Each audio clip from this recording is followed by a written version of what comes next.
Yeah. I mean that was my fear is that like what I've heard from a lot of the schools is like if you don't because when we were applying to like undergrad and stuff, it's like it's literally just your GPA, right? It's your GPA and your SAT or your Yeah, ACT or whatever, right? Like and maybe let's be honest. Let's be honest about our undergrad. Let's think about where we went. You, yeah. you didn't have I to have mean a yeah, 4.0. yeah. Sorry, IU, if you're listening to this.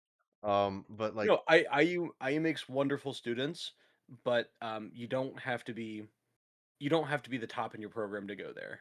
They're not like a Harvard, they're not a Yale. They're a public university, so but they can accept more students. yeah, but I guess my mindset was a little like I didn't think through because when I was like applying, I was like, all right, here's my resume, here's my essay or whatever, and they were like, all right, Mhm. write an optional essay. I'm like, cool, write an optional essay, and then after I submitted all my apps, I saw like a bunch of things that were like, hey, by the way, a lot of these schools really care that like you want to go to their school. Um, so if you didn't write like a why that school essay, you may be looked at like it may hurt you. So I was like, oh crap. So like that's why I ended up just going back and writing one. So hopefully, hopefully that's good news, and hopefully in 2 weeks or so. Actually, around when this episode releases should be when I find out if Yeah. I do find out then. Um, but yeah, I guess that's all that's been going on with me. Like developmentally, I almost had a stroke. I've been reading though. I've been reading my pseudo intellectual Dostoevsky, trying to like pretend I'm intellectual. But then I borrowed a book from a friend at work, Project Hail Mary. I don't know if you've heard of it. No, I haven't. So I wasn't tracking on this book. Apparently, it's by the guy who wrote The Martian, um, and apparently it's a movie coming out next year with a Ryan Gosling. What's the name of it? Project Hail Mary. Okay. So it's like it's like a sci-fi space flick, basically. Like Mhm. this guy wakes up in a ship, and then he realizes like he's like, oh, like I have no memories. I barely remember like he has to like try to figure out his own name, and then he realizes, oh, I'm not even in solar system. And basically it's like him trying to fix an extinction event. So pretty good. I Gosh. finished the entire thing in like 2 days because I was like I think I told you I didn't realize how fast I could finish books when like they're actually interesting because I was Mhm. kind of trying to force myself to read like self-improvement books back in the day, and those are Yeah, a lot more stale. I remember there was a specific Jordan Peterson book that you were trying to get through, and it took you weeks, if not months, to get through because you were going through like you weren't reading it very consistently, but when you would read it, it would be like 20 to 30 pages at a time, just because you were trying to like absorb all of the information, as opposed to like reading a story-based book or something that's super interesting and you could just like fly through pages because it's a lot of it's just building and it's just like adding to the story as opposed to like I need to write down this single sentence because every sentence there's so much quality in it. I need to Yeah. apply this thing to my life. I mean, and like 12 Rules for Life wasn't even like that insanely heavy. It was much heavier than most of like the sci-fi or the fiction I read, but it wasn't even as bad as when we were at like Target that one time. I remember like we were walking to the book section and I picked up that what's that book like the theology one from Peterson? It's like oh We Who Wrestle with God, I think. Oh yeah, It was it was that's it his was new yeah, one. I was with you at Target and like I remember picking up, I was like, oh that's interesting, and I like rifled through it a few pages. I was like, okay, that's I was like, there's no way I get through this book. Like Yeah. Like this is just an intense book for no reason. some I have interest in like the philosophy side, like I've talked about Alex O'Connor, like I like the some of the theology discussion and stuff, but when it gets super super in the weeds of like looking into historical scripture and looking into I'm like, all right, I like the like I said, I like the pseudo intellectual stuff. I like the logic games and the things like that. I don't like the actual like digging into historicity and I don't know. That part of belief and that part of like I think even though I'm like a super logical minded person and like as we talked about, that's kind of like my thing with like religion, where a lot of like struggle comes in. I realized Mhm. I really don't like the really in the weeds, like historical. Hey, like what's the historical truth? Oh, this scroll was written. I'm like, I just don't care. I could not care Dude, less. that's where we're so opposite. That's the stuff I love. I love the historical context behind um things because like history is what like it's what made us who we are today. Like the building blocks of history of like describes who we are, not only as like an individual but like our whole civilization. It's so cool. I mean, I guess like for example, I like where me and you would differ is like I'm interested in what like a historian like or like a old philosopher or something that they might say, right? Like something that a Camus might say or something like or Dostoevsky even you could kind of call it like somewhat philosophical. I'm interested in Hmm. what they have to say and like what they have to think, but like it's more so I can like, oh, like I'm gonna think about that. Does that make logical sense? How can I apply that? Or like how does that not apply? Whereas you may actually care about like, oh, what was this saying about the times or like why did they I'm like, I don't that stuff's for the birds. The birds, not for The Dave. birds. Not for me. No. Yeah, I'm a history guy through and through. I don't know. Well, I also was always terrible at history and geography, so maybe I just like because I was bad at it, I just spite it. Sour grapes and all that. How are you bad at history? History is just memorization. That should be the thing that you're strongest at. I think the problem with history is like with with math, chemistry, all the STEM things, like it's memorization up to a degree, right? Like chemistry, for example, there's like some level of memorization. What I always liked about like math and chemistry and even like physics, I guess to an extent, was like once you memorize a little bit, you're like, oh, I understand it. Once you understand it, then you always know it, right? Like Hmm. once you understand STEM, you always know it. Whereas like Hmm. history, like even if you understand it, you can't really understand it. You just have to know it, right? Because you can't be like, oh, like, logically this guy would do this. But like humans don't do anything logically. So like you can never logically reason out history, I guess, like you can with science. Yeah, yeah, because history is built on emotions, not something that can be logically figured out, and it's things that aren't always internally consistent. Maybe that's why I don't like history, because the human side. Humans are icky and Maybe that's why you don't. Maybe that's why you don't like people. maybe yeah, maybe I don't like history or people. Maybe that's the whole thing. Maybe that's what we've discovered. Welcome to therapy. Therapy with Dave and Luke. Yeah, We're gonna we the have to two start the charging. two least qualified people to perform therapy. Even though I have a title that has therapy in the name, whatever. Maybe people should be charging us. Like maybe we should be paying to give advice because I feel like it's not only Yeah, it's not only like unsolicited. It's like we're soliciting others to listen to our takes. yeah. There's probably some moral Hmm. flaw with that. No, we just call it behavioral consulting. Behavioral consulting. Yeah, It's we're just consultants. have we even? I don't even want to get into the racket that is consulting. But my brother got a consulting job, which is cool. Oh, congrats. Yeah, he's a science guy and decided he doesn't want to go to med school. So he's like, all right, I'm gonna make money and go to consulting. So I'm like, you know, Smart man. Smart man. yeah, to each their own. No, I feel like within medical, it almost just doesn't make sense from like a financial perspective, at least for much of your life to go into med school because you spend so much of your time just in the books, and then once you're into residency, you're making like 70 to 80K. Like it's just not very much money, and you're working 80 to 100 hours. I think they capped it at 80 hours a week, but you're still working 80 hours a week, essentially making like 15, $20 an hour as a resident. And then when you come out, you start making money, but then you're like 32. Congrats, you now have a good paying job at 32. You And missed your entire 20s. I've heard like a ton of. I was talking to a few people and they were saying they know doctors that like did the math and they're like, yeah, I won't be out of debt until I'm like 50. I'm like, that's so absurd. I just think I Well, I think mean, some of those guys are just kind of silly with their money too. I yeah, mean, that's true. But I guess I think we've talked about like I think the only it's kind of a cyclical thing. I think one of the one of the few compelling reasons to really like join federal government or the military or something is to get something like that paid off, and the only reason to do something like that is if you have it paid off. Or I guess if you really love it, if you just want to be in debt for 30 years, like I guess you know, yeah, and you I really mean, love what you're doing. med school's done the perfect thing where you're only doing it for the love of the game.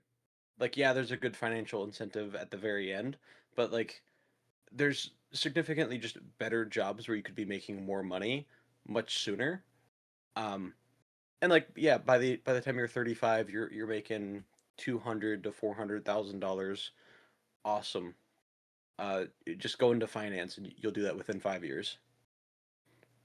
Yeah, there's always something like that, huh? Because like if you compare like medical, it's like okay, well you could just do law. Like law, you're making money faster, and it's only 3 years. And you're like, well, then I know, then we know plenty of people who went straight out of undergrad and made the same amount of money in investment banking. So it's like you Yeah. can, yeah, I get, but those people, I don't think I know anyone who like truly loves going into like business or banking or anything like that. I think you do get some level of like fulfillment, some level of like you have to suffer and pay money and lose money to enjoy life to an extent, or to have some level of personal fulfillment.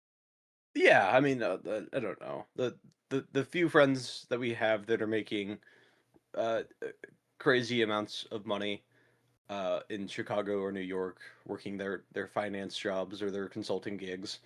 Um, this is a very uneducated stance and probably twisted the wrong way. But a lot of the times you're doing it so not because you love what you're doing, but you do like to see the number go up.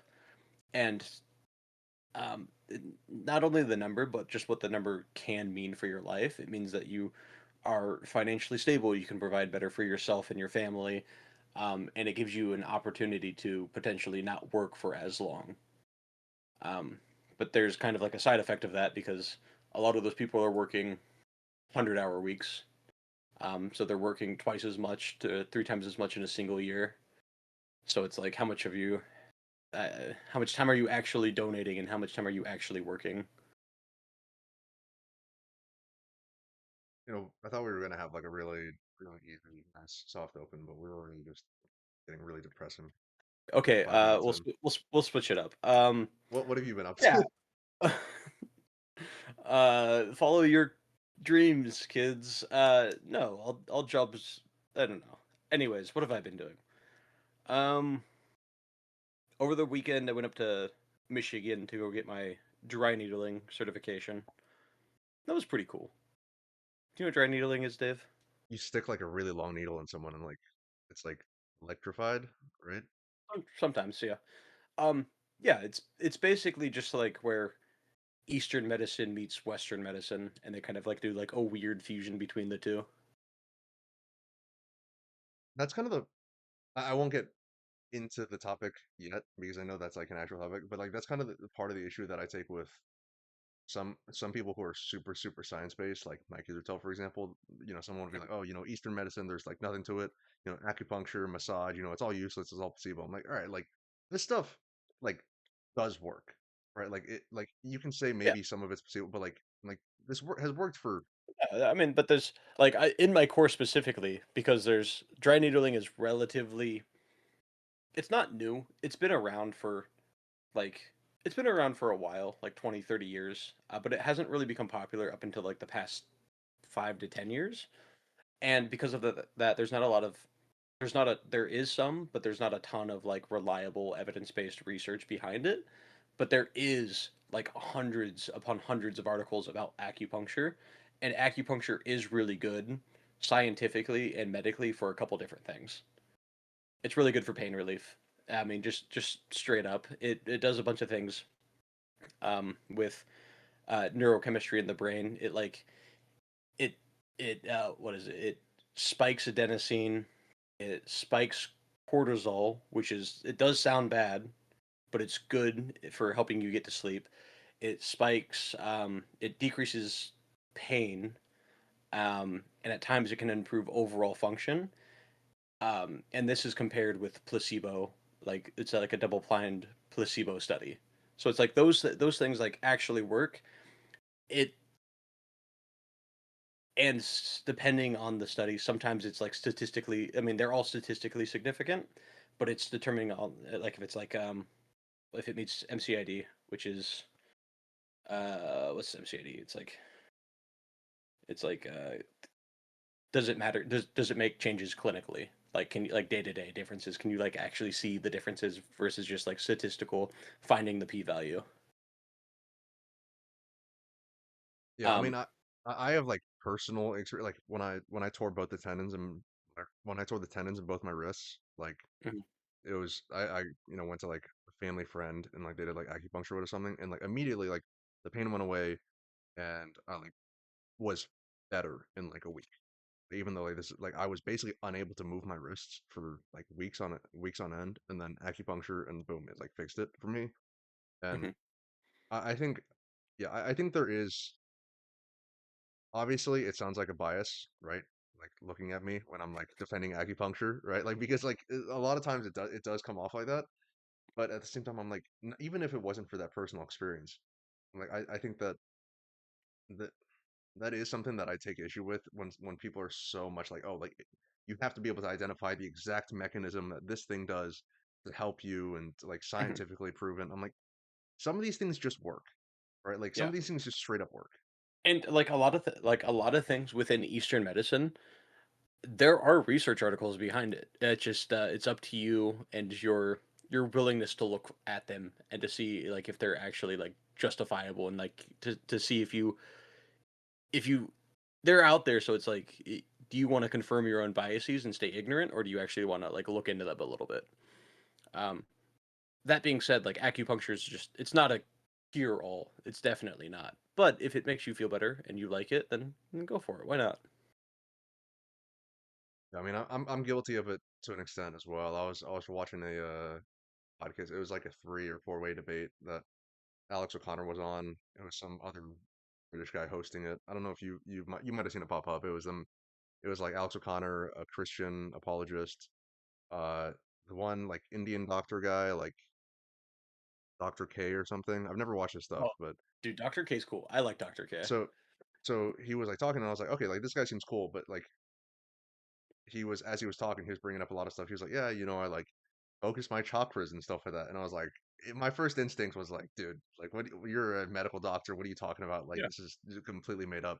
But now I'm thinking about, I'm like, okay, like in the same way that I defend acupuncture, like there's actual, levels of historical evidence or like at least like personal Mhm. experience with that. I'm like, maybe there is truth to it, even though like my first instinct is like, dude, that's dumb to even bring that up in a scientific debate. Yeah. I mean, yeah, and he's just coming from his own personal background and what he's seen, what he's clinically practiced, and what he's seen. Um, yeah, yeah. I mean, there's a reason why there's some traditions that have lasted throughout the course of time, through hundreds, if not thousands, of years. Yeah. So that's what you've been up to, just getting your certification in what people would Yeah, call pseudoscience.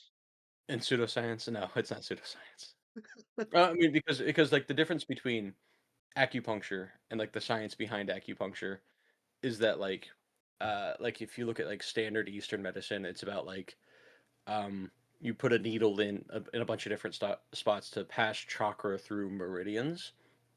And that's not what we're doing. That's not that's not the science that we're going for. We're looking at like um changes within tendon density. It's hitting nerves, Uh, right? Like that's part of it. yeah, so part it depends on like what protocol and what your goal of doing the needle is. Sometimes it's for increasing blood flow. Sometimes it's increasing nerve sensitivity. Sometimes it's increased repair of tissue, specifically that with like tendons and muscles.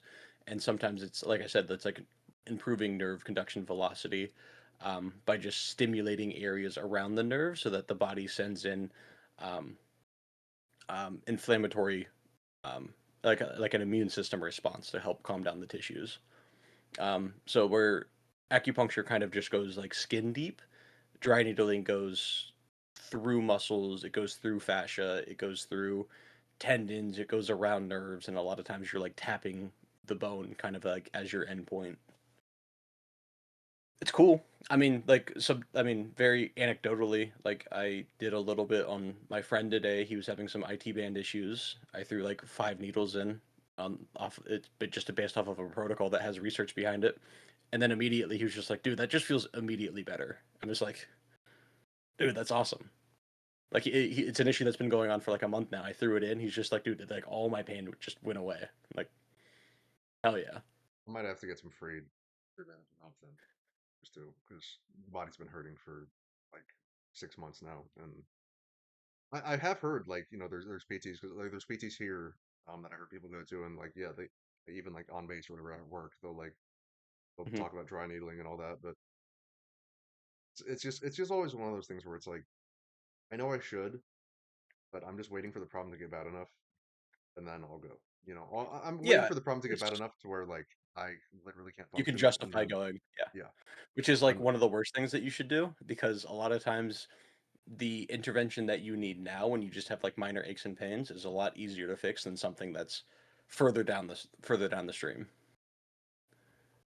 yeah, but we're young, and you're only young once, and you want to destroy your body now before you have to Yeah. worry about it later. Yeah, in your 20s you're made of oh what does Rubber Chris and Williams magic. Rubber and Magic. Shout out Chris Williamson for that.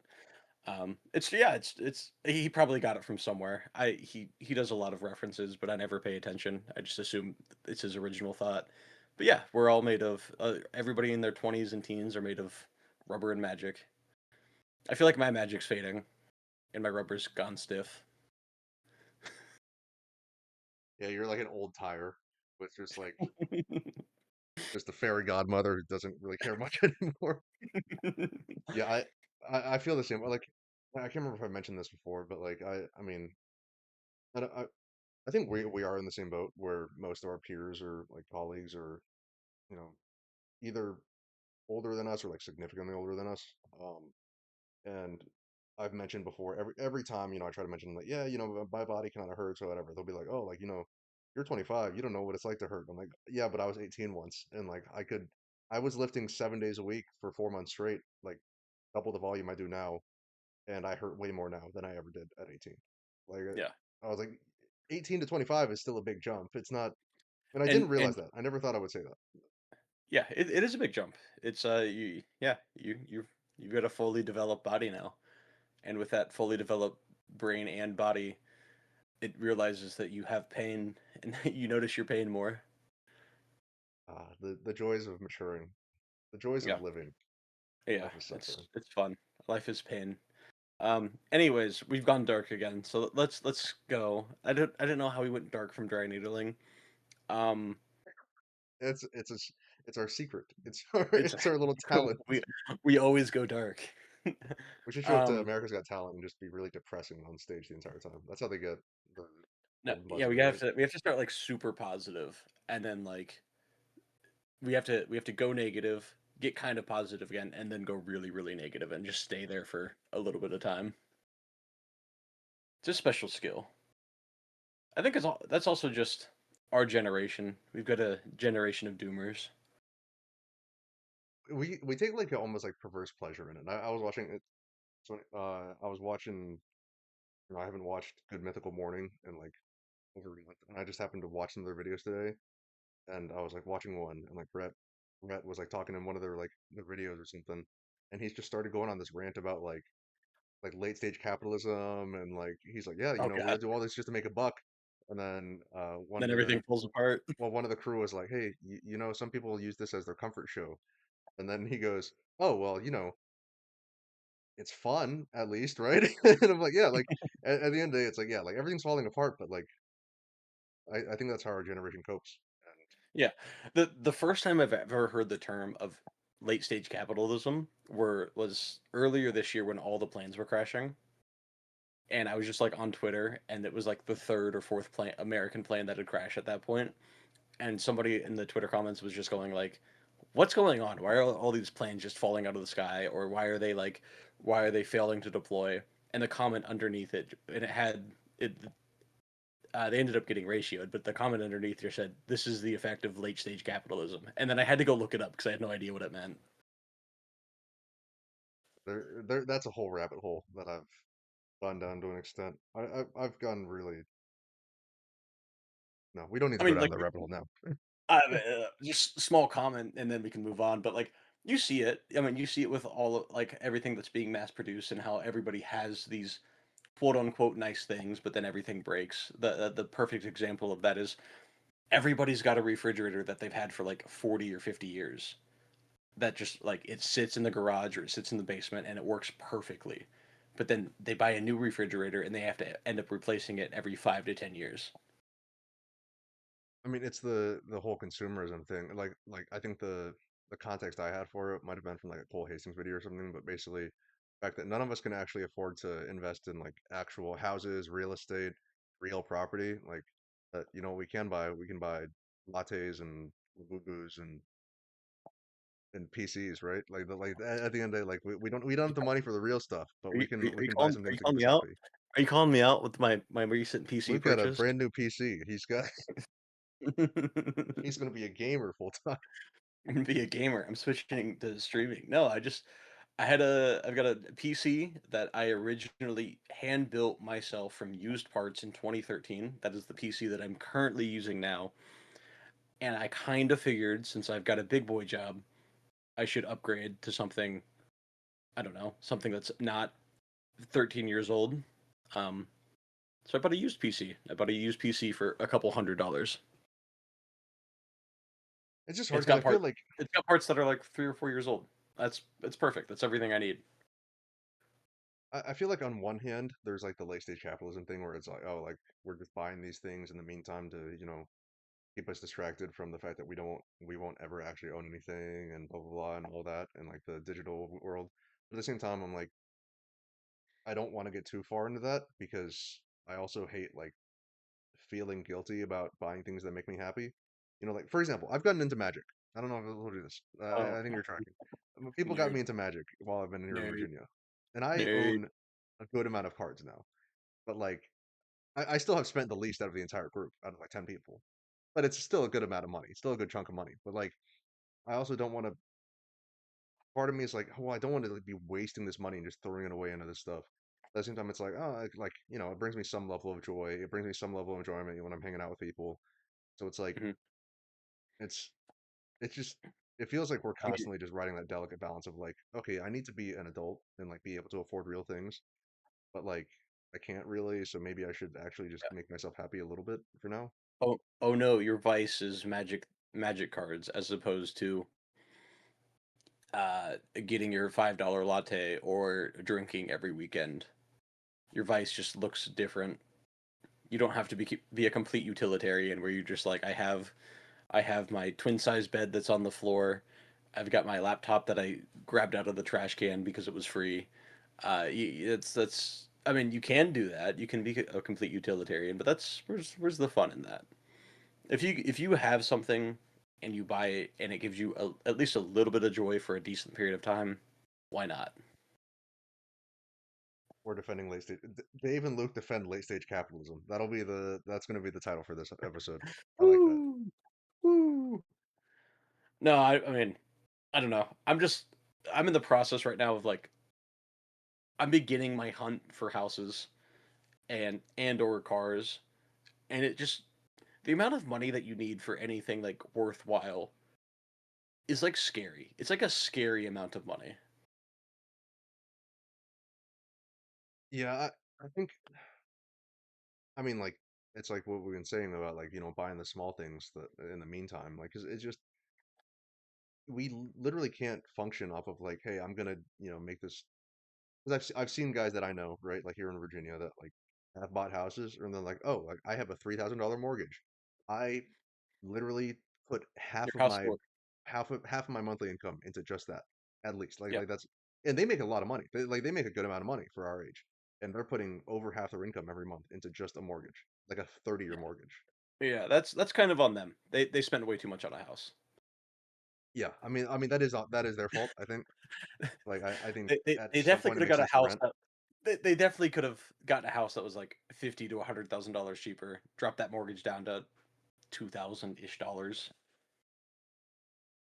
At some point I kind of get. Like, I remember one time I was on a call and someone was talking about like, oh, I prefer just renting. I don't think I'll ever own a house. And like, I thought that was like a really weird thing to say. But then I was like, it feels weird, but I feel like that's where our generation's at. I feel like it's That's like we've kind of accepted we're not never going to own anything for real. that's what these companies want you to do. That's what BlackRock wants you to do. BlackRock wants you to own nothing and be happy. That's where we're We at. gotta fight. We gotta fight against the system, Dave. By We pouring can't. more We money can't. into it, we can't own nothing. Well, at the end of the day, you don't ever actually own the house. The government could just, eminent domain all that. So, Well, just don't do anything stupid. well, if the government decides that they want that land to be this government thing, they can just take your house. They don't have to buy it. I don't know. I haven't gone to law school yet, Luke. All right, I haven't even gotten accepted. I'm just I'm pretty making sure stuff that up. I'm pretty sure they have to buy out your house. I don't think they can just take it from you. Ah, well, I, I, I will say, I think this is this may come off political, and I guess it is. I think the government can get away with a lot of things that may not seem right or may not seem legal, and I think that trend is increasing. But that's what I'll Yeah, say I on the mean topic. that's fine. Yeah, getting away with a lot of stuff right now.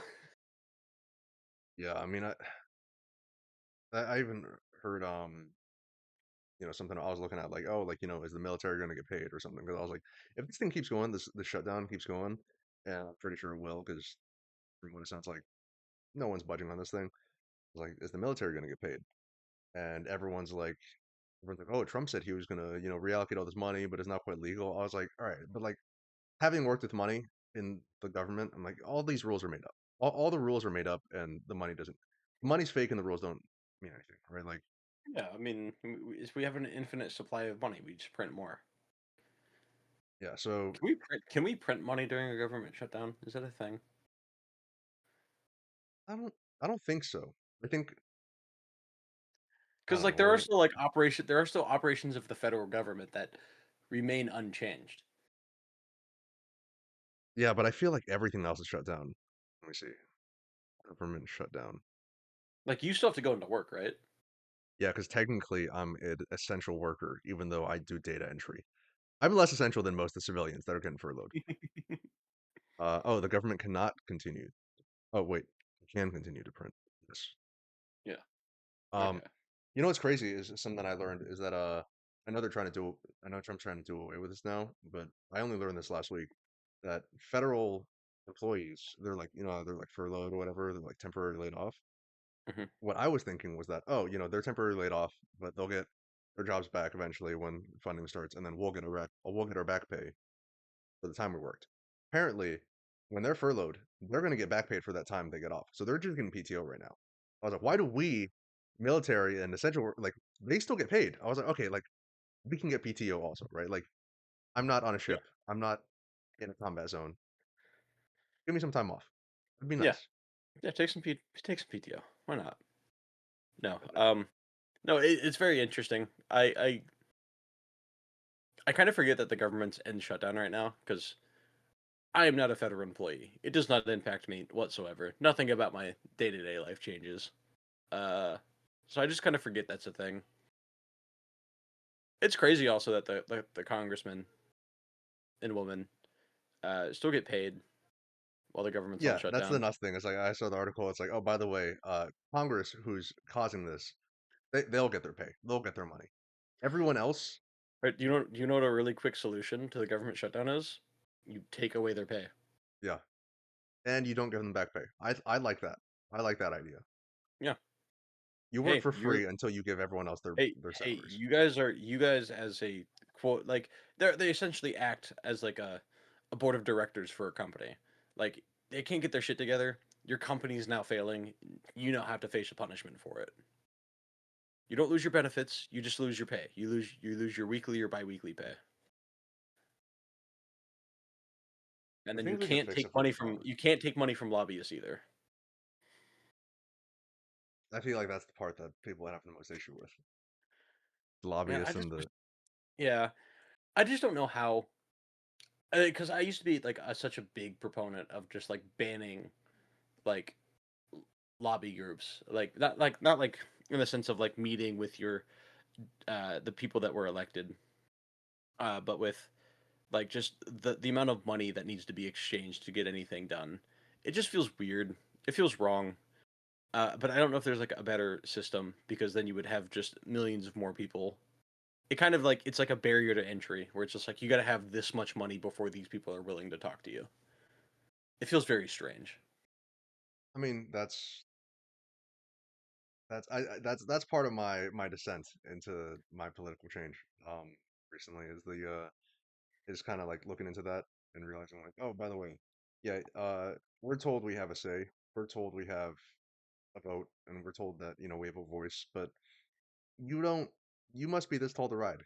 Like at the end of the day, like if you want a true say or whatever, a true vote, um, you have to be in literally the 1%, or like probably above the 1% to like truly have any level of say. And Hmm. that's kind of been my descent into the government, my political views. But So, anyways, before we get too political, I know you had a topic you wanted to talk about on. uh, yeah. In other news, IU football's doing really good right now. They're now ranked three in the nation, the highest that they've ever been ranked in program history. I mean, they were doing really well last year too, right? Like I remember hearing about that. They Like, were. They were. I think the highest that they were ranked last year was like 5 or 7. I can't remember, but now they're number three. And then from like a pure statistics based, they're the best team in the nation. oh But there's like a little politics with like the ranking system or whatever. But um, they're number three, and that's pretty cool. That's pretty cool to have a good football team yeah, after we left, after we left. Yeah, like the year after we leave, they actually become worth something. yeah. I I think it's cool. You're not a football guy. I think it's cool. I put on the games now. I'll casually watch the games on the I mean, weekends. I'm not a sports guy. I have it's the stance I've always had with like supporting a team, right? Like I've Mhm. never liked when people are like, "Oh, I support this team because I grew up in the region," or "I support this team because I like their colors." Like that doesn't make sense to me. But I'm like, I feel like you can support a team if either you have like a personal collection connection with like some of the players, like one of the players, or if it's college, if you went to that school. I think that's Yeah, allowed. Like, those are the only cases where I think it's allowed. I think when people are like super into college football or something, and they're like, I like uh, Georgia or something. I'm like, oh, like did you go there? They're like, no, like but I grew up in Florida or something. I'm like, all right, like that's not a good justification. You don't have ground to stand uh, on. yeah, yeah, yeah. College in particular is kind of weird I think because you it's like have to unless you, be an alum to like support a yeah, college team. yeah, or alum, or you had like a parent that was an alum and you went to like a lot of games and it was just kind of like ingrained into like the family culture to like, yeah, we are this specific team's fans. That makes sense. Uh, because like yeah, it would because based off of that rule, it would kind of suck if you just went to like a smaller university that didn't really have any sports, and now you have no team to cheer for. I feel like that's how it should be though. Like if you go to a D3 school, that's you're locked in, right? Like you You're locked support into you're locked into D3 sports forever. you are Ball State football till you die. All right, like you better hope they get better. Yeah. That's awesome. Um, I don't know what, and I've been watching a couple shows recently too. I watched Peacemaker. It's pretty good. Have you seen Peacemaker? Oh, season two. Yeah, We watched Peacemaker season one together, right? I can we college. did. Yeah, We did. I never watched. I haven't watched season two yet. I haven't watched a ton of shows. I watched Smiling Friends. It just I dropped. was Smiling. I saw the first episode of I Smiling watched Friends. episode one. I haven't really been It's watching good.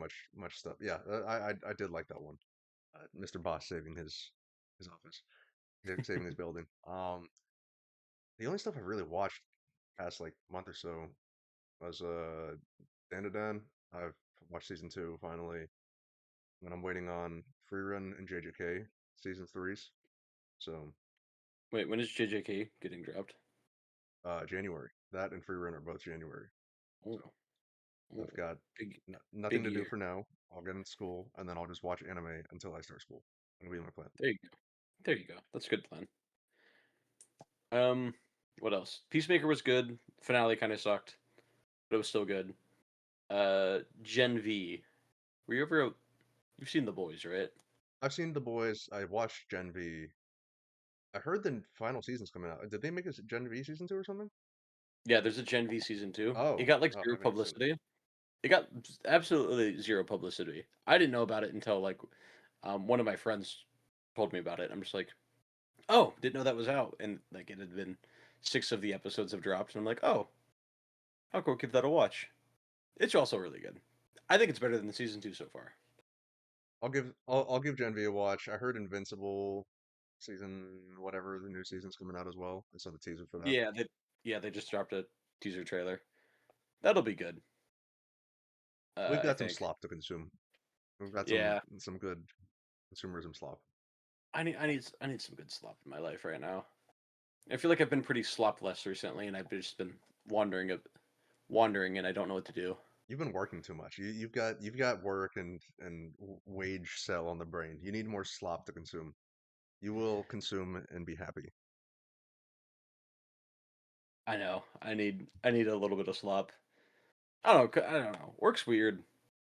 Work's it's just weird. It's a weird concept. Work to live. It's I strange. was I don't know. I told some people at work last week. I mentioned I was like, yeah, me and my buddy that I did the podcast with. I was like, yeah, me and Luke. We used to joke and like legitimately make fun of Europeans for their work culture and like their laziness. And then we started working, and then now we pray that we can follow the Europeans. So I no, I think the problem is, um, if we were working for ourselves and we were truly passionate about it, then yeah, I'd be more than happy to work 80 hours a week. Um, but working for a company and having a boss over me and just like doing extra stuff that I just don't want to do for the betterment of another company, um, is not like ideal. Uh, but it is what it is. I love my job. I really do. I shit on it way too much. I have for what I'm specifically doing, I have one of if not the best outpatient PT roles that anybody can find. But at the end of the day, even if it's your dream job, it's still a job. Yeah, I mean, and humans are notoriously good at our greatest strength is complaining and finding issues with things and not being Yeah. happy. So It's just so easy to do. I see why people complain so much. I It's just I easy. think You get like free. it's a sign of It's health though. easy. Yeah, a sign of health. Yeah, like I don't trust someone who like doesn't complain. You know, like it's one thing to like complain too much or like you know like they like will literally just complain about whatever they're doing.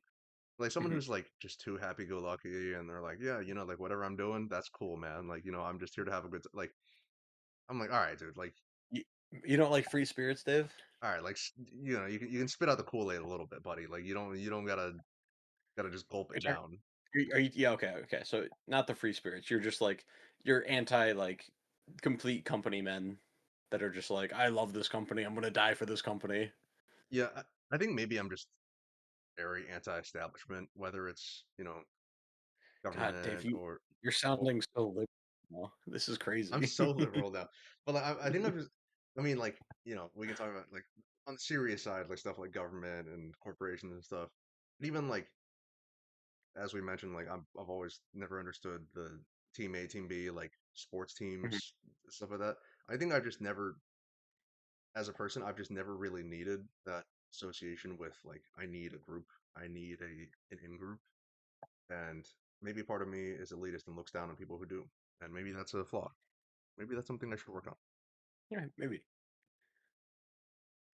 Do you want to go? Do you want to dive into that more? Do you want to The explore that? Yeah, we can explore that, like in therapy Therapist, or on the therapist, podcast. therapist Luke is coming in now. I think you know, yeah, we'll explore it. We'll let you psychoanalyze me. I think that like I don't know what it is exactly. I think because I think I do have a strong connection with like the Asian culture, right? Like the Asian culture is very collectivist. It's very like, you know, the family. It's very much the community, all that, right? And I think that I do have a strong connection to that. But I take issue when people, and I think part maybe it's growing up in such a politicized and such a public like everything's politicized and everything is publicly politicized, right? Like everyone has to choose a side. Everyone has to choose who you agree with, who you demonize, all this.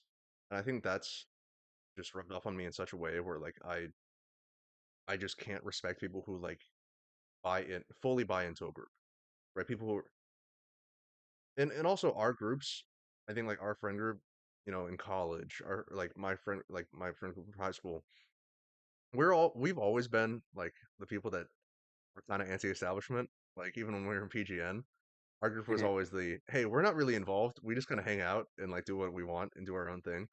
And I Yeah, think I respect that a lot more about people. Like yeah, it's like you can be a part of a group, but like don't be a part of don't change yourself to be part of group.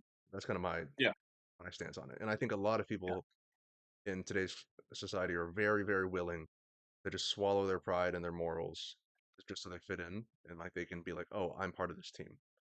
So yeah. No, that's a good point.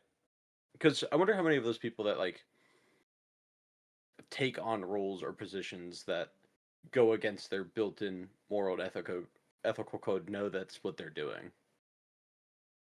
Like, because for some people, or at least for me, like whenever I've gone out to like search for like a role that I maybe probably wouldn't normally do because it's going to take more work or more effort, sometimes it just feels like the thing to do, whether I'm like breaking any of my ethical codes or not.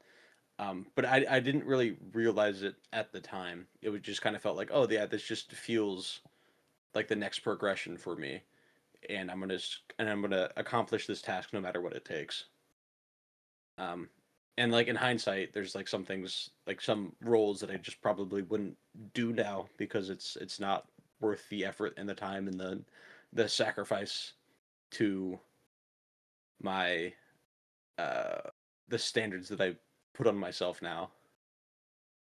but between the two of us, you've always been more the FOMO and the difficulty saying no to things. I think like Yeah, I'm not saying either of us is right. I'm just saying like we've always had the distinction between the two of us. Like I've always been I think I'm just more comfortable being the contrarian, like not just to be a contrarian, but like I'm comfortable speaking my mind and like being like, that sounds really dumb and that sounds like a waste of my time and I'm not gonna do it.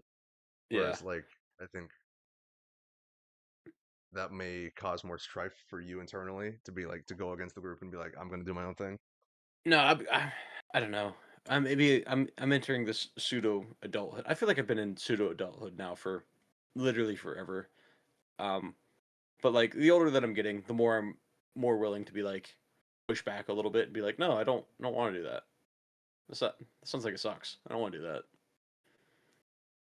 I mean, I think that it really is just growing up though, because like you always hear those jokes about like those old men, and the old men are always cranky and complaining about everything and being like, no, this sucks. Like, it's better this way. I'm gonna do this, and then like, they get made fun of, but like that's kind of where it's just a progression of life. You realize what you like, you realize what's worth your time, and everything else is for the birds. So is that the quote of the day? It's for the birds. It's for the birds. Yeah, I think I think I'm probably just in like a I'm probably in a rebellious phase. I think that's part of what it is. I Oh think no, I think are you well, back through your rebellious phase? I think like no, I think like the pendulum's just kind of swinging for me. Like I think I went Hmm. so hard in one direction in college and like early like late high school, and my pendulum just swinging back really far into the anti-establishment, the liberal Dave like side. And I think, Hmm. I'll I'm sure I'll mellow out once I've gotten past this like angry anti-establishment anarchists area, Yeah. and I eventually just want to I'll know just when since you're in liberal Dave mode right now, I'm just very curious to see what alt right Dave becomes later. what alt-right Dave. Oh, you think I'm gonna swing all the way back? Yeah, yeah. You think it's just like it's a perpetual motion machine, and I just get Yeah, further and further to each side every single few years? yeah, yeah. That's how that works. That's how pendulums work. Yeah, we'll see. We'll see. I'm sure I'll. I don't think I could get worse than what I used to be. So I don't think so either. I maybe you might have like a life altering event, and then you're gonna start spilling some chaos. I just, dude, I always go back to like the thing that I've always said, which is, I think I'm pretty solidified in my views. I don't think I'll ever change. And like I said that last year, and I've had the most significant change in my viewpoints and my thoughts about the world and people and government that I've ever even imagined. Like I'm basically am on the side of the people that I disagreed with a year ago. You are. It's it's so funny. It's so funny to see your change because it is so drastic. Um, it's you're almost unstable now. You don't even know who you are anymore. You don't even know your own belief systems. I think that's the 'Cause problem. 'cause- 'cause you don't know your own belief systems anymore. They're just gonna change again. And that like I think that's what I'm struggling with the most, or what I'm wrestling with the most, right? Because I was talking to well, and when every time I talk to you, and then I talk to like Aiden or even like Johnny or something, and they'll be like, it's kind of weird that like they'll be like, oh, it's kind of weird, Dave, that you know you all of a sudden believe this thing, you've switched your views completely. But I was like, I I think you're I'm just more open-minded. I think purely it's just you're more open-minded now, and you're able to see you're not just closed into the viewpoints that you had previously. You're more willing to hear out the other side of the argument and maybe change the way that you think because of it because you listened. I think the only thing that's like been a constant as I've been making these changes, it's just my annoyance that like that's not a common thing, right? Like there are some people like I think you've always been more like way more open minded than me. I think like I'm settling at a point where I think we're probably around the same level now of just like Yeah. openness to ideas. Um, but like I I was talking to some people and they were like, oh, like why do you think that is? Why do you think you're like able to change your views like that and other people are so set in it? I was like, it's because I think it's just because like I think critical thinking is dead. I think most people for most people it's something that they don't have, and I don't think most people will ever develop it. Like I don't think I think a lot of people like once you're comfortable with it, um, it's very difficult to. I think I'm more the exception than anything. You know, like on like, no, I'm special. No, no, I don't mean I'm special. But like, I think you're more normal than what you think. I think you are in the nicest way possible, and I don't mean this as an insult. You are the average. average American. That's the worst thing. I remember like 5 years ago, I was like, the worst thing you can call me is average. But I hope so, right? Yeah. I hope that Well, most people are like more willing to yeah, change and like see yeah. nuance. From like a political perspective, there's not the amount of people that are like strictly like on the right side versus strictly on the left side. They have their groups. They're 30% on one end, 30% on the other, and then within that 30%, there's like different factions, and you might be able to snag a couple like 10 to 15% from one side, drag them over to the moderate, and same thing on the other side. I feel like the vast majority of the country tends to be relatively in the middle, and the middle is where you have your open-minded people.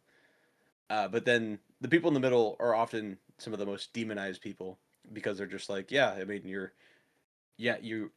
not supporting our enemy, but your inaction is an action within itself. You're not standing with us. You're not standing for the cause, whatever that cause may be. Yeah, it's just that desire, like I said, to just I just want to be left alone, man. I just want a ranch. I just want a compound where I can raise my colt, and like I can have my 30 children and milk The, cows. the, the, the compound is not bad. Have you seen Vinland Saga? I watched a few. I think the first like season or like the first half of the first season. Yeah. You gotta finish that, and then you gotta watch the second season because the second season, outside of being a Slavic slave, that part's not very cool. I want that lifestyle where you're just kind of like the main character is essentially just on a farm for like half of the season or more, like for like 3 quarters of the season, and he's just working, just having a good time. I think I think there is something to be said about like as much crap as I like seem to have given to people who like buy in, like the company man, right? Like just someone Mhm. who's like, I'm just gonna put my head down and just work. I'm just gonna work for the man, and I'm just gonna make my money and take care of my family. Like there is something to be said about like that level of simplicity where it's like that that will make someone happier than a constant struggle with the way of the world, the constant struggle. Like the Buddha wasn't happy, right? Like you think it makes someone happy to realize like the world is suffering and disease and war and strife. Like it doesn't make you happy. It can make you happy. I Ignorance is bliss, right? Like uh, I think that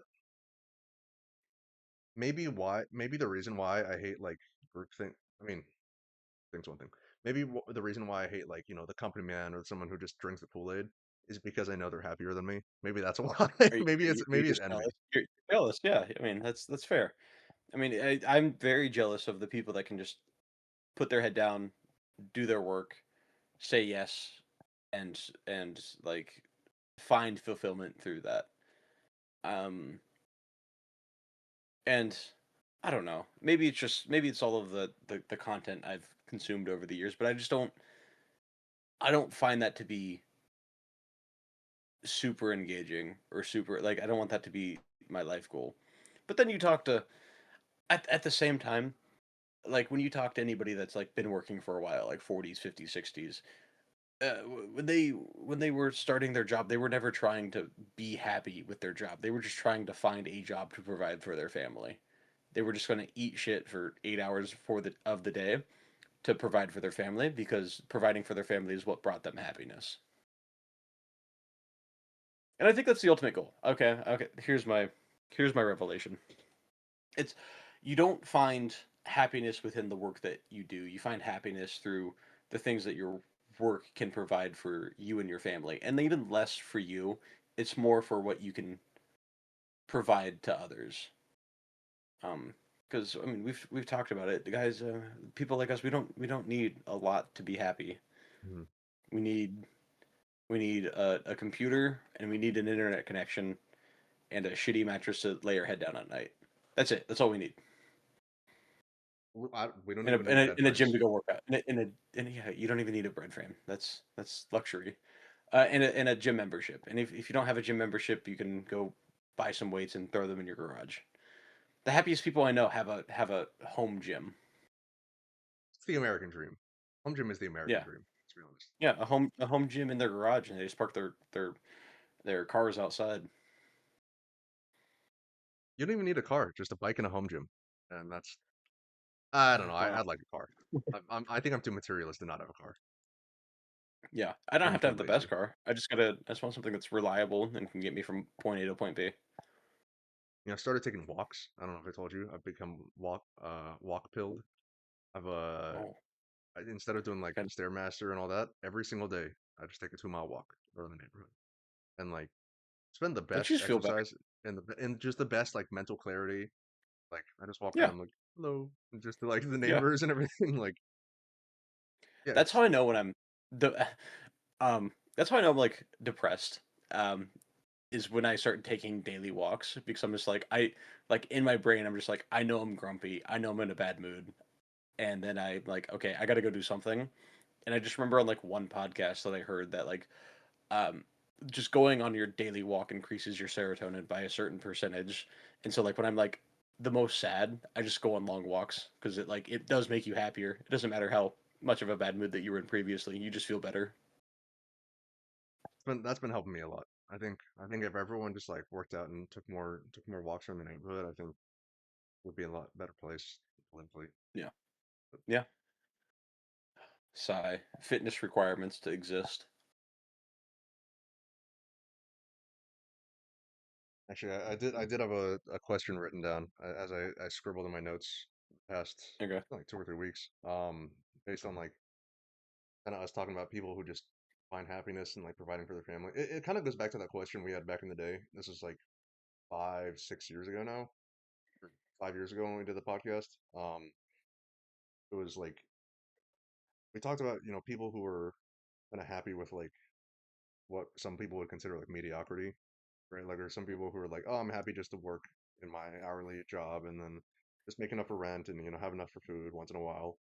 Um, and like whether we should be happy for them and just let them do their thing, or whether there's like we should be looking for them to like find an actual real meaning. Uh, question would be, do you think purpose? This may like be different for you from like a religious perspective, and me and you might differ Mhm. on that.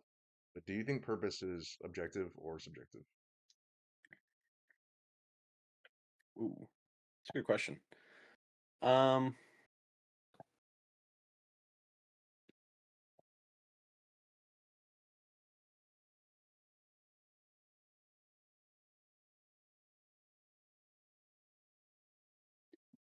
Gut feeling, it's probably subjective. What about you? What's your gut feeling? I mean, I I think like the argument that could be made for objective is from like the religious standpoint, right? Like if you're like there is some higher calling, there is like something like that. But Yeah, I think that like but like everybody's higher calling looks differently. Like everybody's like from a religious and specifically like from a Christian point of view, like your calling and your walk with Jesus is going to look different than other people's. At the end of the day, there is like the objective like truth point where it's like, okay, your purpose is to love your Lord with all your heart, all your mind, all your soul. And that's like the purpose, but like the manifestation of that will look different person to person. yeah, I think like I'm for sure like on a more subjective um side. Like I think that when we talked about the open-mindedness and how Dave has no spine, um, but like as I've kind of grown like that, I'm like honestly, I think some people like I don't think happiness is the end all be all. I think that's probably what I tried to structure it around before when I was like thinking about purpose and like oh like what kind of happiness is it like complacency all that. But I don't even think happiness is a good proxy for like purpose. I think like No, no, some people and I think quite the contrary, where happiness is probably the worst thing that you can do for purpose. yeah I mean because it's like this may be a consumerism or something, but like I'm sure other people have said this plenty, but like when when you're doing something that you know you should do but you don't want to do, that's probably the best sign that like it's what you should do, right? Hmm. Like, um, and I think like yeah, if you want to do it, that's a bonus, but Hmm. I think generally not being happy and like not wanting to do that thing Yeah, is what brings the most fulfillment and like what actually brings the longest term satisfaction with like a yeah, life well lived. yeah. Doing the shit that sucks, but then doing it anyways will make you happy because when you're done with it, you're just like, look at all of these things that I accomplished, even though I didn't want to do it. You think the extreme example here? You think David Goggins wants to go out and run? You think everybody that works their 9 to 5 wants to work their 9 to 5? No, there's very few people that like go into their work and are just like, thank God I work today. I love work so much. I will never take a sick day because I love work so much. No, there's like that's like 0.01% of the population. That is so rare. It's probably less than that. I think if you offered everyone on Earth the UBI and like just Yeah, wealth, I don't yeah, think you find many people who aren't taking that. that's true. That's true. There's some weird people out there. Like the I know a lot of like CEOs are like that, um, where they're just Maybe like like Elon Musk. like an Elon Musk or like I always mess up his name. It's like Alex Hermanzi, Hermosville. Hormozy, I think I haven't ever heard. Hermo- Yeah, I heard him mentioned by Chris Williamson. I think that's the only reason yeah, I know his name. yeah. He's one of those guys that are like he loves to work. He loves to build his company. He's the type of dude that has canceled his vacations because he was not having fun on his vacation. He would rather be working than be on his vacation. Like just on he's just on one he's all up in the spectrum. He's on the far side of the I love to work category. I love what I do. I mean, like some things, I guess you could have like some level of parallel. Or, like I can't relate to that in the slightest. Like just really, Yeah. right? Like there's some things I find interesting. Like I want to go into law, right? Like I find that like for an interesting reason. But like it's not like I want to do that because I want to sit there for 80-hour weeks and work. Like it's it's Yeah. I I mean, have to do something, and I might as well choose something I'm interested in. That's kind and of I the and I and I kind of want to like revisit it, and we've probably talked about this before, but like, if if money weren't a factor, what would you do? so I was thinking about um what got me thinking about this was I actually in the past month I've had 6 different people at the gym I go to, which this has never happened before, like especially not to this scale. I've had like one or two Mhm, people like 1 or 2 people every like half year come up to me and like say something about my physique or something. But I've had 6 people in the past month come up to me and be like, oh, like do you like do shows or something? And I've had like bodybuilders be like, oh, like you could do a show, you could go pro, all this, and like mhm, it got me thinking about like, do I want to do it? Right? And then we've talked about doing it, and maybe we'll still explore it. But like, mhm, what got me thinking about like the level of purpose and what I would do is like I wouldn't do bodybuilding, right? Like I wouldn't do like I like lifting. I like the process of it, but like part of me is like I don't even if you were to like offer me the chance to like do anything I wanted, like, I wouldn't do bodybuilding. Honestly, I don't even I I'm legitimately torn on whether I even really want to do a show because like yeah, it's like does that it's not even gonna make me happy. It feels like something I should do because everyone's like, oh, you could do it. I'm like, I do it for the love yeah, of the game. I do it just to throw heavy stuff around. That's fun for me. Um, yeah, like I think obviously that wouldn't go away, like just the throwing heavy stuff around for a few hours a day. But, like I think I think I just I think I would be a thinker. Like like I I think what brings me the most joy is like I mean I'm not even gonna go off on a tangent and say like oh I'm some philosopher I'm um some like great thinker that like I want to write books and I want like you know give speeches and all that. Like I just think that's probably what gives me the most fulfillment mhm, is like we talked about. I'm not interested in history. I'm not interested in a lot of like anthropology, all that. Maybe a little bit, but what gives me satisfaction is like, oh, I just get to think about things and think about why the world is like it is. Like it doesn't yeah, have to be philosophy. It doesn't have to be. It could be theology. It could be physics or anything. But I'm like, I just like thinking and like mhm, kind of figuring stuff out. And I think the fun of it, and if I didn't have the money to worry about, is that the pressure to not figure things out is, mhm, or when you don't have the pressure to figure things out, I think a lot of things go to the wayside, right? Like if the pressure to like not figure out how I'm going to feed my family this month, or the pressure of like, hey, what am I gonna write on this thesis to get my PhD or all that, like mhm, once that goes away, I think that's probably what I would do. I would just sit around and just probably just read and think. It's really boring. yeah, That's probably the most boring answer I could give you, yeah, yeah. but like, No, I mean, I'm kind of there with you. I don't know if I would do that exactly, um, but there's a when I was on my student rotations and I would be going to places where I don't know anybody. Like I was up in Michigan and I was in like different parts of Indiana, and there during one of my rotations, it was summer ish or like beginning of spring, and the weather was beginning to become nicer outside, and uh, something that I did, which I haven't done since, but I had so much fun when I did it. I'm surprised I haven't.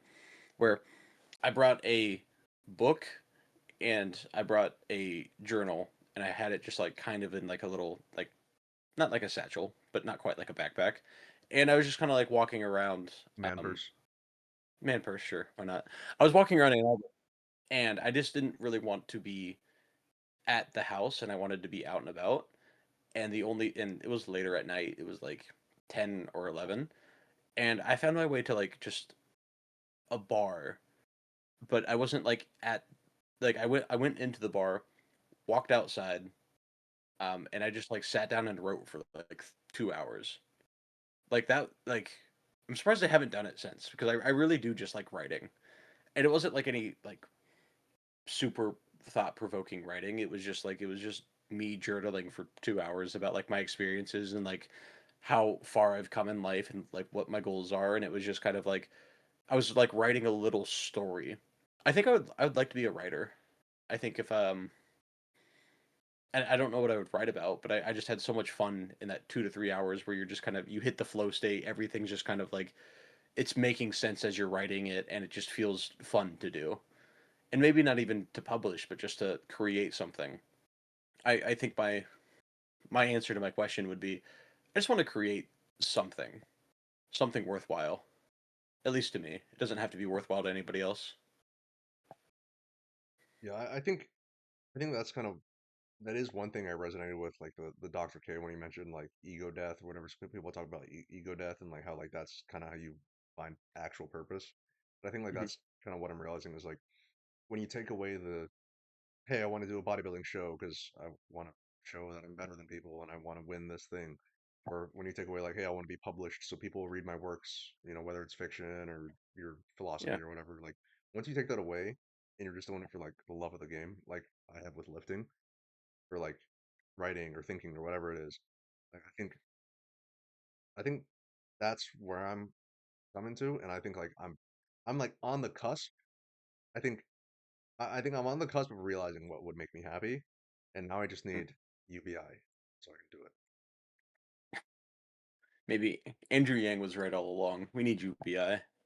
We need the artist out here. I mean, The only problem with UBI is that like there would be so many people that just wouldn't work anymore.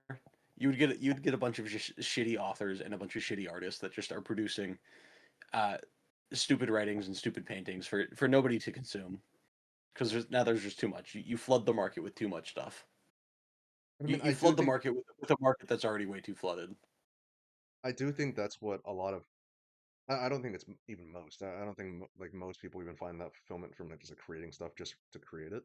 But like, Hmm. I think there's plenty of people that would do it. Like, I fully think that, like you said about, if you wanted to write or like if I just wanted to like have musings about philosophy and like how the world works, like I would just Hmm.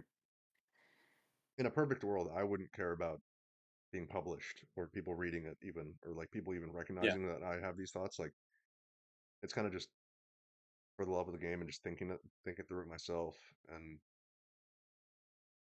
just being a good thinker. I think like that is being a good thinker or like being a good writer or being someone who creates well in any sense of the word, like I think mhm, is the fulfillment.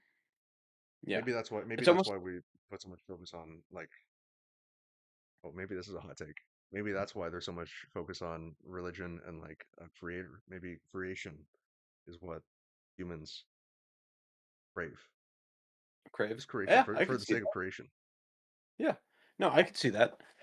Like we all become our own god in some sense because we create. I could see that argument.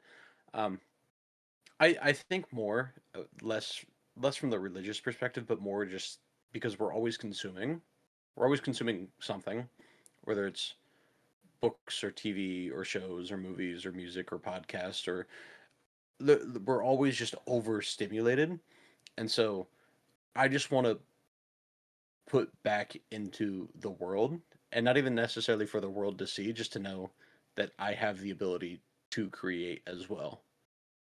Maybe it's like a weird desire of this, like I've been over consuming and been doing not enough creating, but at the same time I want to prove to at least myself that I can create. I think that is something that I agree with like the guys like Alex O'Connor and like a lot of those thinkers in a lot of ways. But like one of the stances that they've had is like they'll say, oh, religion and a lot of things and a lot of human behaviors are built out of like a fear of death, right? People are like, oh, Mm. if you if you told everyone on Earth, or if like someone was writing a book and you told them the world was ending next week, they wouldn't write that book or something. I was like, I don't believe that.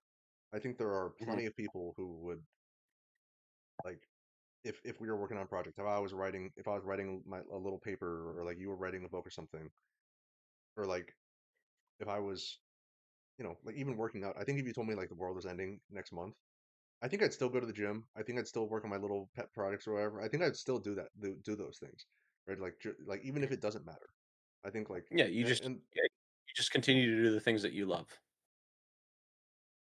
yeah, and I think like that's why we talked about back in the day. I think still that's one of the things that's remained for me. I think like absurdism as a school of thought has always been the most compelling for me. I'm like, yeah, like at the end of the day, like truly none of it matters. But like, like it's it's fun.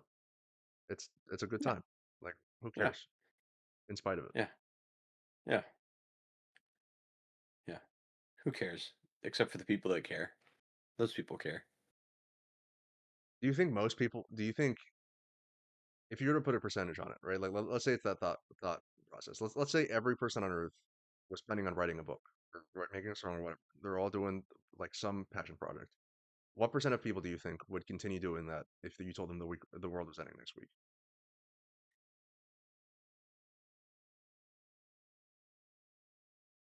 How many people do I think would do that? Yeah. I think it would still be like the heavy minority because there's a reason why they're too. I don't know. I don't think it'd be the majority of people. I think most people would just revert back to what's the most comfortable for them because there's a reason why they haven't been pursuing their passion project. Um, and I don't know if the stress of the end of the world would allow them to do that. Well, Like let's say maybe a decent amount of people would have the insight to be like, oh, now's the only chance that I get to because I won't have any other chance to do that other now. Like the world's ending. Like in a true state where we know the world's ending, there's a giant meteor coming our way. It's going to hit us 100%. It's going to take out all of life. It just you're gonna make sure that you have like enough food for yourself, and then you're just gonna kind of like hang out. You're gonna hang out and do the things that you want to do. I think all businesses will shut down, so you might have to break into a gym. But I don't think they're gonna care at that point. I think like if you were a gym owner and like the world was ending next week and someone was like, yeah, it's chest day. You're gonna be like, just screw it. yeah, yeah. Like if for some reason like everybody came to the consensus that the world was ending, and it's not like a Y2K thing where like people are like, oh, maybe it might end, maybe it won't. Ooh. But yeah, they probably wouldn't care because at the end of the day, it doesn't matter. So I don't know. I think people would do the things that they love the most, and maybe try to do a couple things that they never had the courage to do in the first place. So maybe that is continuing with passion projects or starting passion projects, whatever that may be. I mean, yeah, I do agree that like I think the fear of death drives a lot of people, right? I'd probably say that safe to say the majority of people, right? Like the fear of like part of what people want to do is to leave a legacy. Part of what people want to do is to like know they've had some level of impact and like what they're doing matters. Hmm. To know that they matter. Um, but I don't know. I think I've become very comfortable with the thought of death. You know what's weird is so I don't know how many people are listening at this point because we've been very just philosophical and dark and depressing.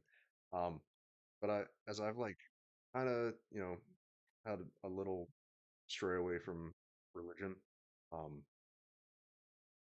it's weird because I feel like I've become more comfortable with the thought of death, like Hmm. or the thought of like That's being and, nothing. and that's kind of the opposite of what most people experience, Yeah, which is I like inherently almost religious in itself. Being comfortable with death is like a very religious thing. But you're saying just like the comfort in knowing that like to become nothing is okay.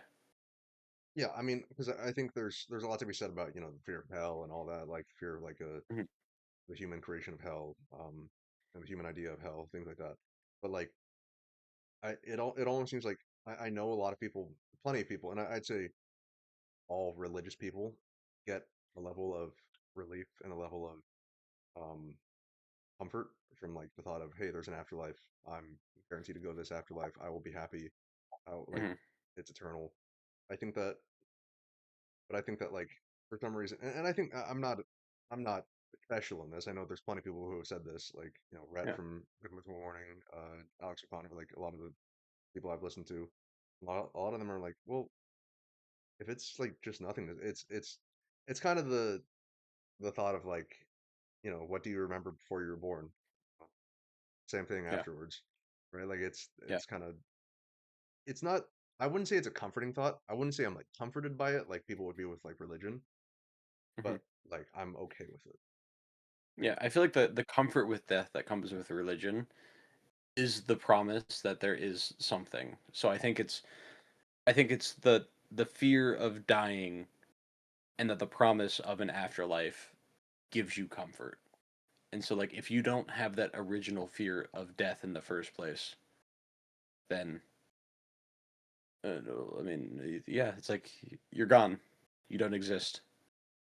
Well, Like you mentioned before, you don't remember the times before you were born. I used to really fear death. Or like as a kid, and I'd say like all the way up through high school and like even part of college. I remember um my parents have this story when I was a kid. I told them that I didn't want to be the president because I didn't want to be assassinated. Like that was my reasoning was I didn't want to be assassinated. Yeah. And like I think that's what I think that fear of death might be what kept me like a little more religious and a lot more like Hmm. tied into that. And it is weird. I think like I'm still open to the idea of like religion, right? I'm not like saying like I'm like vehemently like atheist and that like I don't believe there's anything. But like I think like maybe it's maybe it's unhealthy from a spiritual side. Some people might say, and I know like religious people would say like it's unhealthy from a spiritual side, obviously. But like being comfortable with the idea of death now, like I almost feel like I'm like, well, religion doesn't. I'm not going to religion out of fear at that point. You know, Yeah. like that You're coming, and that gives you the opportunity to come at religion from a better perspective. You're not rushing to it with fear. You're coming at it level-headed, and if you were to come back to it, or if you were to like explore it more than what you are currently, um, it almost puts you in a better mind state. You're not doing it for some selfish reasoning. You would Pascal's be wager doing or it. something like that. Yeah, yeah, yeah. Exactly. Pascal's wager, where it's just like, where it's like you might as well just believe just in case. Well, that's kind of silly.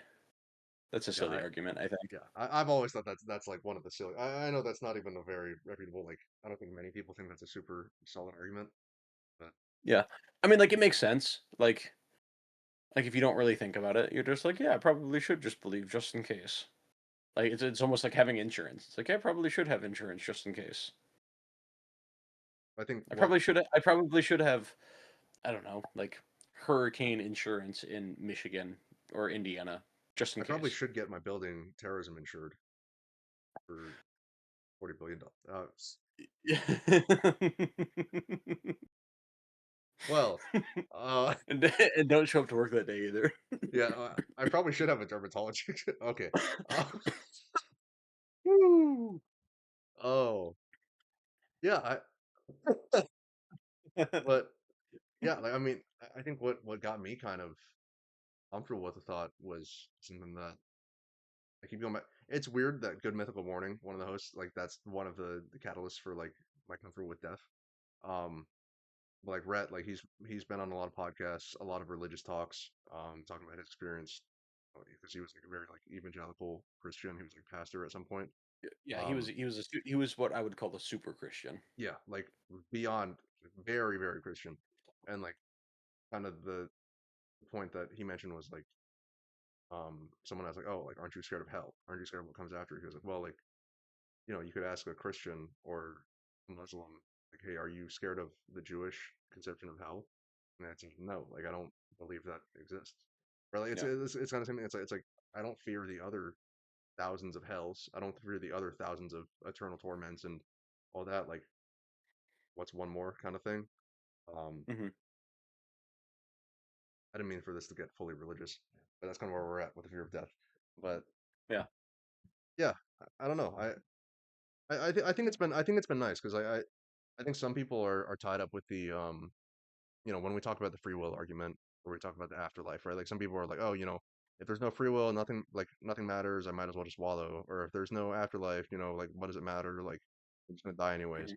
But like I think I'm at a point almost like transcending beyond that, where I'm like, well, Hmm. you know, nothing really matters, and also maybe yeah, I don't have free will. You know, it's all deterministic. But like I'm still alive. I still perceive. Yeah, I'm still I never conscious. really, I never really got the argument of nothing really matters. Um, because that's I don't know. That just doesn't make sense in my brain because you have so many like at the end of the day, yes, everybody does die. That is true. But about it's not about the end of the book that matters. It's about everything in between. Like it's about the legacy that you leave behind to some degree. What's the story what's the story in your life and how are you going to how are you going to be remembered? What's your legacy going to be? Yeah, I also And think I that's think that's oh god. no, no, no, you go ahead. Yeah, I was just going to say yeah, I mean I think that's more important, yeah. At the end of the day, you die at the end of the day. When you finish reading a book, you flip the last cover and then the story's over.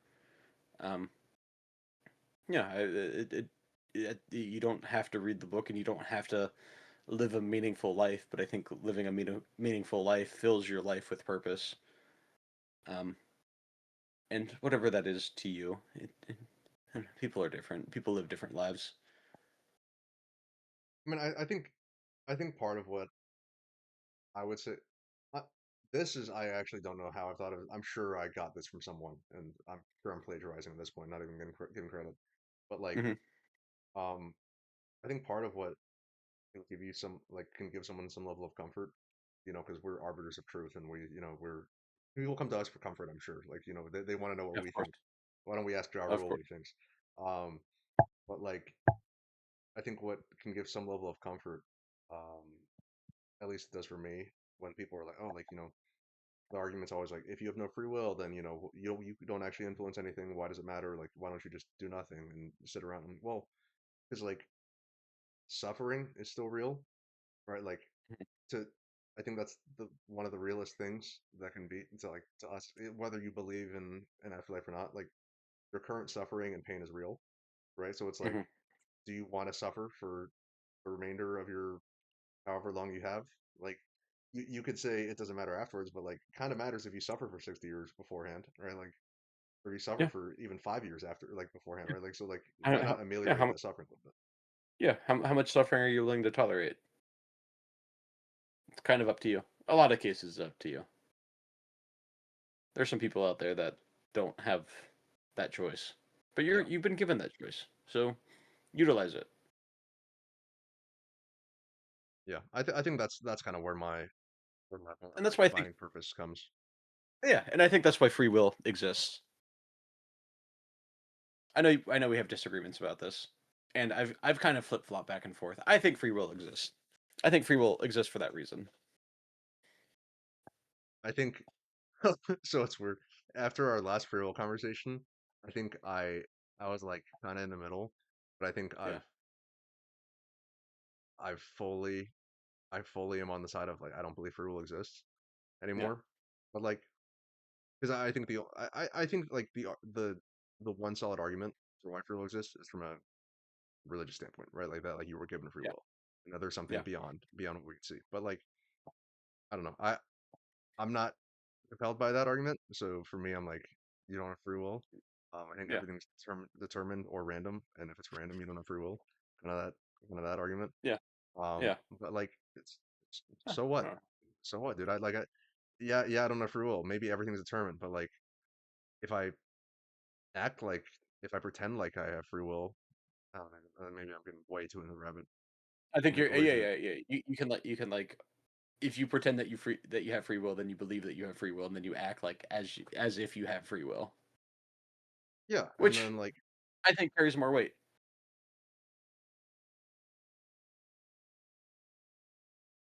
yeah, I Maybe. maybe or Who cares? we've just been wildly speculating for the Who past. who who who cares? We're gonna die. Yeah, I think like that's such like a it's almost that's been the comforting thought for me. It's like who cares, right? Like I'm gonna do what makes me happy, even though happiness is not the purpose of life or whatever. I'm just gonna do what I want to do, or what I think I should do, and you know that'll make me suffer less for now. And you know maybe there's something after this, and maybe there isn't. But Yeah. at least I didn't suffer for 60, 80, whatever, 30 years, whatever. You never know what happens tomorrow. I might get hit by a bus. So Yeah, you're young. You don't know what suffering is yet. Yeah, yeah. Once you're 30, everyone says. Everyone's like, oh, once you hit 30, then you'll know what suffering is. And then the 40-year-old talks to the 30-year-old, and then the 50-year-old talks to the 40-year-old, and so on and so forth until forever. Yeah, it was worse. It was worse when I was your age, and then also it's worse when you get to my age. But you'll never get to my age, so it's always worse for me. You'll never have it as bad as me. I'm the victim. I I think, think that's just I think yeah, I okay. When old people do that, or when people that are older say that like my life was harder and you'll never understand it until you get to where I'm at. Like I think that's just them playing the victim card. yeah, and it's weird that I think that that might. This is very speculative, but I think that might shift. I think like if you asked a lot of people these days, if you're like, hey, like, does the younger generation have it better than you? Like, yeah, inherently from like a like statistic from like a pure number side, sure, like they have access to the internet, they have access to all these tools, they have access to all this, but like I think a lot of people now, You you also know, have access to higher suicide rates. yeah, like I think we talk about like older generations, and I think the joke was always they were like, oh, I had it harder when I was your age or something. But I think like if you were to ask our generation, I think most of our generation would be like, I had a better childhood than kids do now. They're like, I played outside, I like had friends, I like didn't have COVID when I was a kid, Yeah. like hit, Yeah, you have you have all of these new parents. And I talk to a lot of new parents because that's just my job is talking to a lot of different people. And all of these new parents are just like, I don't know how I'm gonna do this because it was just so easy when I was younger. Like I don't know how my kids are gonna make friends. I'm because it was easy for me. People would just talk to each other, and now there's just everybody's in parasocial relationships, and nobody has any real relationships. Nobody that's young communicates with real people that exist in their day to day life. It is, yeah. I mean, I don't know. I think it's always been difficult. It's just I think the flavor changes, just becomes different. I think my theory is that Gen Z was the last to have like we had the best possible experience. We had like the rise of technology, we had vaccines, all this, we had all the health things, and generally we were like Yeah, had it pretty good. And then now Gen A has too much of it, yeah, and now they're gonna suffer. Like I think Gen Alpha's in a really bad spot. yeah. I think this is very biased, but like we were born at the perfect moment in time where I can remember when our house didn't have the internet. I can remember that very vividly. I remember when I was 6 or 7 years old when I went with my dad to buy the first internet router. I remember that. So like ages 0 to 7, we had no internet. We had cable television. We had DVDs. We had VHSs. Um, and like I was still young enough where like nobody around me had that stuff either. Even though it was like widely popularized, but it wasn't like not everybody had it. It wasn't a need for every household to have internet. Um, like yeah, I made friends with my neighbors. I went to go play with my at my neighbor's house all the time. I would just like run over to his house, knock on the door, and he would do the same just to see if we wanted to go. I don't know, play video games or go on a walk or like just be kids. Um, and then as we grew up, we had access to like technology and video games and TV and all that stuff. And as we got older, now we're at the AI revolution where we have fully developed brains that never utilized AI up until these past like 2 years. And so like we're growing with the time. We had a segment of like every bit and piece of it, and like yeah, I can only imagine what it's going to look like in the future and how much more that we're going to have to be able to adapt. But like yeah, the Generation A, Alpha, Gen V, uh, anyways, Generation Alpha, yeah, they're going to struggle. It's going to be hard. Um, but I think everybody had it hard. It just looks different for everybody. I'm coming back to nothing changes. Everything remains the same. You're a nothing ever happens kind of guy. Your stance. I don't know. I don't know. I go down like these long rabbit holes and tangents of like talking about like how different they are. But at the end of the day, there's still going to be suck. There's still going to be good times. Um, and it just looks different. Yeah, I think We're adaptable creatures. We'll figure it out. yeah, I think humans find a way to hate what they're doing and complain about what they're doing, but also find a way to live in it and be okay with it at the same time in a weird Yeah, way. yeah, Um, we make it work. which is also why like I also don't I can't really fully agree with I actually do like for example like Marcus Vitel's points on a lot of things, but like Mhm. and then like even like some of his AI points, but like one of his points is oh the negative bias or the negative fallacy or something where like everyone thinks everything's bad. And it's like I agree with that. I think a lot of people are too negative, but I also can't agree with his point that he's like, oh, everything's getting better. Everything's always like improving. I'm like, well, I maybe it is that bias in me. Maybe it is the human bias to believe that everything's bad. But I'm like, I just can't. I can't see that. Like, I can't Yeah, I fully mean, believe there's that we're at a point where everything's getting better. I think there are a lot of things that are getting worse. yeah, no, there are things that are better, and I think humanity as a whole is getting better, but with that growth, there are growing pains, and there are some things that are just like objectively worse. Like yes, people are living longer, and yes, we have the best healthcare that we've ever had ever, but nobody can afford the healthcare. Problem number one. The rise of like mass shootings have gone up. Um, and mass can be whatever statistic. There's school. We can use school shootings. There's more school shootings now than there were 40, 50 years ago. Hands down, without a doubt. There's a higher suicide rate now. Like there are things that are just worse about society, but it's true. People are living longer, so it's like yeah. I mean, there's good, there's bad. The world moves on. I mean, people are living longer, but no one's married or in a relationship, and everyone's depressed. And Everyone's poor, depressed on a drug cocktail just to do their 9 to 5 desk job. do you think eventually, like, humans will just basically just upload their consciousness into like or like either that or they'll just take a drug that just makes them happy like do you like, I mean it's very dystopian. I know there's been plenty of novels and movies or whatever about that like oh we're just going to take a drug or plug into a system that makes it just makes us happy. Do you think that's I think a lot of people would but I don't know if you think that'd be like common. What's Elon Musk's company where he like installs a chip into your brain? Neuralink. There we go. It's happening. The future's there. How many people do you think are just gonna are gonna buy into that? Like how many people are like, oh, like you can do this. It's not gonna be real, but you'll be happy. Right? I mean, it's kind of like the argument we had about like AI relationships, right? Like it's not real, Mhm. but it makes you happy, I guess, to an extent, Yeah. right? I think it's gonna be something very similar to the internet where not there's gonna be a couple early adopters, um, but then over time as it becomes more refined and more popular, it's almost gonna be like a necessity. Either like the internet or like your cell phone or something like that. You think this is a good prediction? We'll see if we're still alive by the time that. Do you think by 2100? Do you think that like everyone's gonna have a Neuralink or like some level of 2100. Oh yeah, yeah? yeah. I think we're gonna go full Cyberpunk 2077. That'd be pretty cool. I'd live in Night City. Yeah, yeah. Which I'll finally be able to play that game once I get my new PC, which I'm Oh, super excited about.